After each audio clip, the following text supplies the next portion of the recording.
बिल्कुल ज़मीनी नेता थे। समाज की तमाम बुराइयों से लड़ते लड़ते और जीवन भर गरीब और गांव में रहने वाले लोगों का दुख दर्द समझ करके जहां वो लगातार सामाजिक कार्य कर रहे थे, जहां वो शिक्षा का महत्व समझते थे, समय समय पर वो अपनी बातों से, तर्कों से लोगों को प्रभावित करते रहे।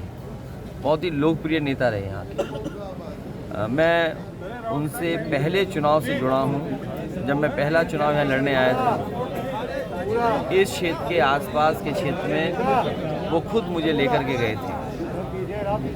जो उनका समझाने का तरीका, कहने का तरीका और राजनीति की जो समझ थी, समाजवादी विचारों की वो जो जानकारी थी, वो समाजवादी आंदोलन से एक बार जुड़े, हमेशा जुड़े रहे। डॉक्टर राम मनोहर लोहिया, चरण सिंह जी, नेताजी, इसको जो उन्होंने आंदोलन आगे बढ़ाया, उनके सिद्धांत, उनके कार्यक्रमों को जनता तक पहुंचाने में लगातार वो अपनी भूमिका निभाते रहे। विधानसभा जीते हों, मंत्री रहे हों, लेकिन उन्होंने अपना जीवन नहीं बदला, रहने का तरीका नहीं बदला, गरीबों से बातचीत और व्यवहार नहीं बदली उनकी। इसीलिए वो लोकप्रिय नेता थे। कई घटनाएं मुझे याद आती हैं उनके भाषणों में।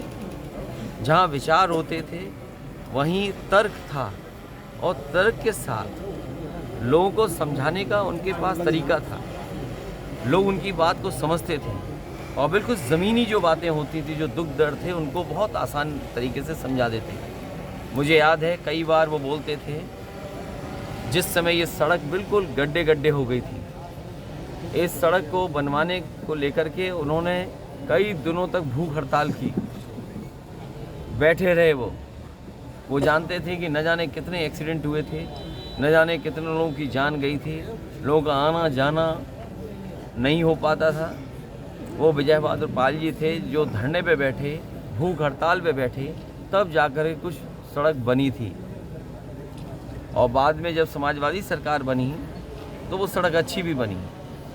तो मैं समझता हूँ जो विकास के लिए रुचि लेते थे, जो उनका जीवन एक सादा जीवन था, उन्होंने हमेशा गरीब किसान के तकलीफ परेशानी को समझा, दुख दर्द को समझा, इसीलिए वो इतने लोकप्रिय थे। हम लोगों ने एक लोकप्रिय नेता खोया है। समाजवादी पार्टी को बहुत बड़ी क्षति हुई है। और बाद में जब समाजवादी सरकार बनी तो वो सड़क अच्छी भी बनी। तो मैं समझता हूँ जो विकास के लिए रुचि लेते थे, जो उनका जीवन एक सादा जीवन था, उन्होंने हमेशा गरीब किसान के तकलीफ परेशानी को समझा, दुख दर्द को समझा, इसीलिए वो इतने लोकप्रिय थे। हम लोगों ने एक लोकप्रिय नेता खोया है। समाजवादी पार्टी को बहुत बड़ी क्षति हुई है। जिन्हें समाज में सम्मान मिलना चाहिए तो नहीं मिल पाया आज़ादी के बाद, उनके सम्मान के लिए हमेशा वो लड़ते रहे। पिछड़े, दलित और ख़ासकर अपने जैसे लोगों के लिए वो हमेशा खड़े दिखाई दिए। उनके ना रहने पे हम समाजवादी लोग सभी दुखी हैं। हर वर्ग के लोग, इनके परिवार के दुख में हम शामिल हैं। मैं अपनी तरफ से, पार्टी की तरफ से उन्हें श्रद्धांजलि देता हूँ। मेरे डिप्टी सीएम ने एक बात बोली है कि सदन जरूरी नहीं था, परिवार जरूरी था चुनाव को लेकर। देखिए, ये समय नहीं है। वो ये भी कह सकते हैं कि विजय बहादुर पाल जी के घर क्यों गए आप, सदन जरूरी था।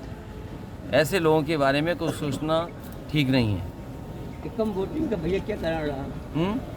कम वोटिंग का अब आप तेरवा पूछ लेना, अभी तो मत पूछिए। केवल इतना ही कारण समझ लीजिए। अगर लोकतंत्र पुलिस से चलाओगे आप और विपक्षी पार्टी को आप डराओगे, धमकाओगे, तो ये तो आप रामपुर ने मैं देखा, मैनपुरी में तो कम से कम समाजवादी कार्यकर्ता नेता इतने मजबूत थे, रामपुर में भी लड़े। लेकिन आप जितनी पुलिस की ज़रूरत नहीं, उससे ज़्यादा पुलिस। इसलिए जनता को सामने आना पड़ेगा। अगर जनता जब तक नहीं खड़ी होगी, और मुझे उम्मीद है कि रिज़ल्ट जो आएगा वो समाजवादियों के पक्ष में रिज़ल्ट आएगा, और जनता को इसी तरह खड़े होकर के लोकतंत्र को बचाना पड़ेगा। लोकतंत्र बचेगा तो संविधान सुरक्षित रहेगा, और संविधान सुरक्षित रहेगा तो बाबा साहब भीमराव अम्बेडकर जी, डॉक्टर राम मनोहर लोहिया ने जो रास्ता दिखाया, नेताजी ने जो रास्ता दिखाया, और जिस रास्ते पर विजय बहादुर पाल जी चल रहे थे, वो रास्ता मजबूत होगा। आप जनता को खड़ा होना पड़ेगा।